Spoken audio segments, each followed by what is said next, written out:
শাসক দল মনে করছে যে আন্দোলনকারীদের কোনোভাবে যদি আলাদা করে দেওয়া যায়, কোনোভাবে যদি আন্দোলনটাকে বন্ধ করে দেওয়া যায়, কোনোভাবে যদি আন্দোলনটাকে স্তিমিত করে দেওয়া যায় বা অন্যদিকে ঘুরিয়ে দেওয়া যায়, তাহলে এই রাজ্য সরকার উঠে পড়ে মনে করবে যে তাদের জয় হয়ে গেছে। সেইটা যেহেতু জনগণ আছে সেই জন্য বিভিন্নভাবে বন্ধ করা। কোথায় সুপ্রিম কোর্ট তো একবারও বলেনি যে আন্দোলন বন্ধ করে দিতে হবে, বরং 22শে আগস্টের যে অর্ডার সেখানে পরিষ্কার লেখা আছে কোনো মুভমেন্টে, কোনো অ্যাজিটেশনে, শান্তিপূর্ণ আন্দোলনে কোনো কিছু করতে পারবে না। সেখানে বহু জায়গায় দেখা যাচ্ছে পুলিশ দিয়ে অত্যাচার করা হচ্ছে, বহু জায়গায় দেখা যাচ্ছে তাদের নামে কেস দেওয়া হচ্ছে। কেন এগুলো হবে? যেভাবে সায়ন লাহিড়ীকে অ্যারেস্ট করা হলো নবান্ন অভিযানে গিয়ে এবং তাকে ধরার জন্য রাখার জন্য সুপ্রিম কোর্ট অবধি যেভাবে যাওয়া হলো, দরকার হলে সুপ্রিম কোর্ট পরবর্তীকালে তাকে জামিন দিল, সিলমোহর দিল ক্যালকাটা হাইকোর্টের অর্ডারকে। এই জিনিস তো জনগণের বিরোধিতা করছে সরকার, জনগণের সাথে গেম খেলছে। চিকিৎসায় গাফিলতিতে মৃত্যু, এই যে কথাগুলো লিখছে, অথচ সেই পারিবারিক তারা যে পার্টি তারা নিজেরা বলছেন যে কোথায় গাফিলতি তো কোথাও গাফিলতি প্রমাণ করতে পেরেছে রাজ্য সরকার।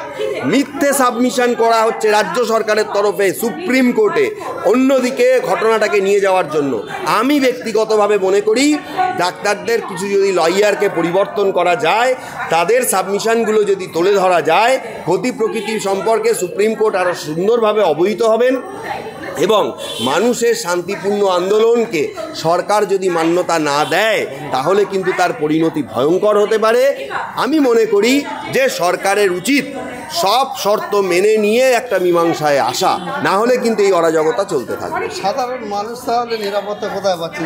কোনো নিরাপত্তা নেই, কোনো নিরাপত্তা নেই। আমি একটা কথা বলি, কালকে একজন দেখলাম সরকারেরই একজন লোক, তিনি বললেন ডাক্তারদের দেশদ্রোহী। আচ্ছা, ডাক্তাররা কি দেশদ্রোহিতা করেছেন? হুমায়ুন কবির তিনি থ্রেট দিচ্ছেন, তার কি অথরিটি রয়েছে থ্রেট দেওয়ার? এর আগেও যখন ডাক্তারদের গণ্ডগোল হয়েছিল তার নামে অভিযোগ এসেছিল। তিনি কি এগুলো শাসক দল ফোর্স করতে বলেছে বলে অতি সক্রিয়তা দেখাচ্ছেন? তাকে তো এমনিতে বিশেষ পাত্তা দেয় না তার দল, ঠিক আছে? তো আগে তো ছিলেন সেই কংগ্রেসে, যাই হোক সেখান থেকে নাম ভাঙিয়ে এখন ওখানে ঢুকেছেন। আপনার কি অথরিটি রয়েছে ডাক্তারদের সম্পর্কে বলার? আপনি কে ডাক্তারদের সম্পর্কে বলার? আপনি কেউ নন। পাশাপাশি আমি একটাই কথা বলবো, দেখুন যে পরিস্থিতিতে যাচ্ছে, একটা কথা আপনাকে মানতে হবে, জনগণের ভোট নিয়ে এই শাসক দল ক্ষমতায় এসেছে। জনগণের দাবিকে সরকারের মান্যতা দেওয়া উচিত, এটাই একটা সভ্য সরকারের আমি মনে করি নিদর্শন। যদি সেটা না হয় তাহলে এই আন্দোলন আরও বৃহত্তর হবে এবং উনি যে উৎসবে ফিরে আসার কথা বলেছেন, যেখানে মানুষ জাস্টিস পাচ্ছে না, যেখানে মানুষের নিরাপত্তা নেই, সেখানে মানুষ কিভাবে উৎসবে ফিরে আসবেন? এই প্রশ্নের উত্তর কিন্তু জনগণকে দিতে হবে এবং জনগণকে মান্যতা না দিতে পারলে এই রাজ্য সরকারের বিরুদ্ধে আরও তীব্র আন্দোলন আমরা ভবিষ্যতে কিন্তু অবশ্যই দেখতে পাবো বলে আমার ধারণা। ঠিক আছে,